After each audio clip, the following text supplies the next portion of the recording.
Bismillahirrahmanirrahim. Assalamualaikum warahmatullahi wabarakatuh. Alhamdulillahi rabbil alamin. Wassalatu wassalamu ala asrafil anbiya'i wal mursalin wa ala alihi wa ashabihi ajmain, amma ba'd. Pertama, marilah kita panjatkan rasa puji syukur kita atas kehadirat Allah Subhanahu wa taala yang telah memberikan kita kesehatan sehingga pada hari ini kita masih diberi kesempatan untuk bisa mencari ilmu. Dua, salawat serta salam tak lupa senantiasa kita haturkan kepada junjungan Nabi Muhammad SAW yang kita nantikan syafaatnya di yaumul akhir nanti. Amin.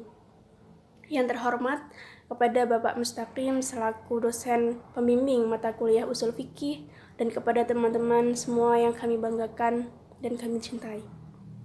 Izinkanlah kami dari kelompok 7 untuk menyampaikan materi yang berjudul Al-Quran dan Sunnah, yang beranggotakan saya sendiri Indah Aulianisa dan teman saya Dwi Alfi Nur Hasanah.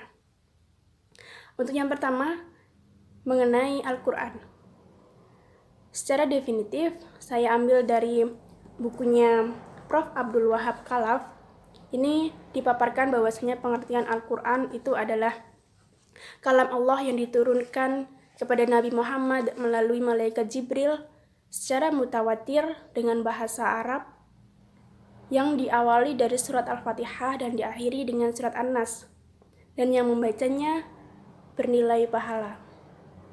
Nah, jadi pengertian Al-Quran itu adalah kalam Allah atau firman Allah yang diturunkan kepada Nabi Muhammad melalui malaikat Jibril untuk dijadikan pedoman hidup bagi manusia melalui jalan mutawatir, dan yang membacanya itu mendapatkan pahala.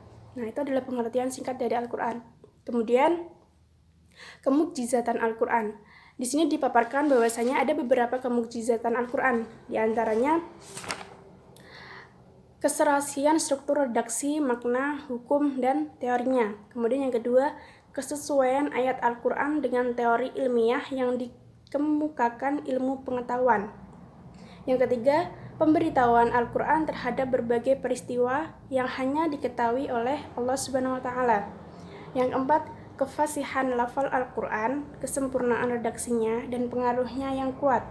Nah, itu adalah beberapa segi dari kemukjizatan Al-Quran, sehingga Al-Quran dijadikan sebagai rujukan pertama untuk menentukan hukum Islam. Kemudian ada pun juga macam-macam hukum yang terdapat dalam Al-Quran. Itu ada 3. Yang pertama ada hukum i'tiqadiyah atau yang berkaitan dengan kepercayaan. Jadi yang berkaitan dengan kepercayaan atau keyakinan itu dinamakan sebagai hukum i'tiqadiyah di dalam Al-Quran.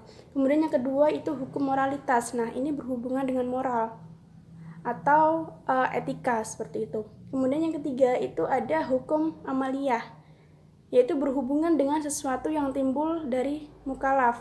Nah, di sini dimaksudkan bahwasanya hukum amaliyah ini adalah hukum perbuatan dan biasanya ini berkaitan dengan sesama manusia. Nah, ini adalah beberapa hal yang berkaitan dengan Al-Quran secara singkat, baik dari pengertian, kemudian segi kemukjizatan, dan hukum yang terkandung di dalam Al-Quran. Kiranya itu dari saya. Selanjutnya akan disampaikan oleh rekan saya, Mbak Dwi.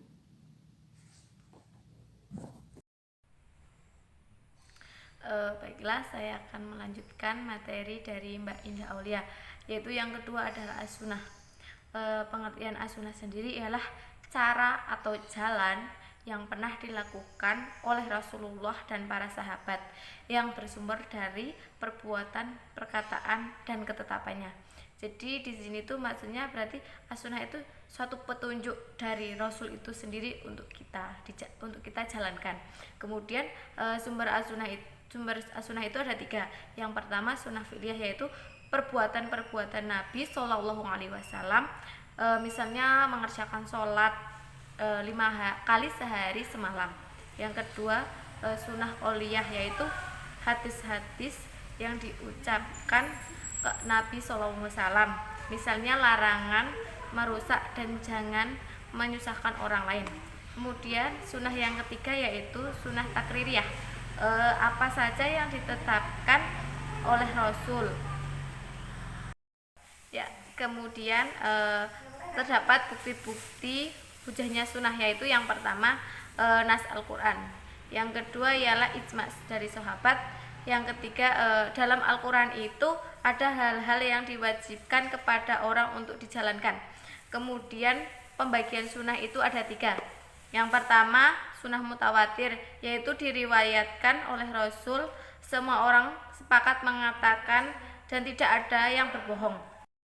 Ya, kemudian yang kedua sunnah masyhur, yaitu dirawikan hanya seorang atau 2 orang atau 3 orang atau lebih, tapi belum sampai batas mutawatir. Kemudian yang terakhir yaitu sunnah ahad, dirawikan hanya seorang atau 2 orang saja atau jamak, tidak sampai batas mutawatir. Sekian pemaparan dari kelompok kami, kurang lebihnya mohon maaf. Billahi taufik wal hidayah. Wassalamualaikum warahmatullahi wabarakatuh.